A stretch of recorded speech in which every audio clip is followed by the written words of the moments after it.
So guardian ad litems are almost always in neglect and dependency cases, which are cases that are brought by the state when they found that a parent or both parents are neglecting their children. So a guardian ad litem will be appointed on the behalf of the children's best interest in those cases.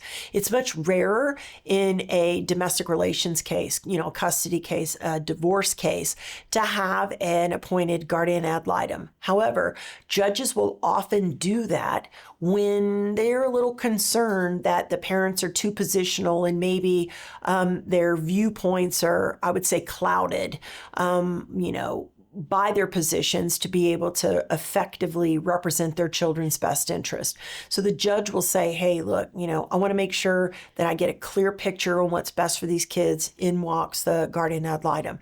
Attorneys also can suggest to the court that a guardian ad litem would be appropriate, and sometimes they do that for the reason, I discussed earlier. They want to have someone who carries a bit more weight in the case siding with them and their position.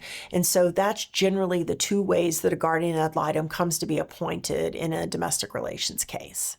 Guardian ad litems are attorneys that advocate on the behalf of children's best interest. If you need to have a guardian ad litem in your case, then you just need to understand that that's someone whose positions are probably going to carry more weight. If it's suggested to you that a guardian ad litem be appointed, you have to understand that you're adding a third attorney into the mix whose opinions are probably going to take the day.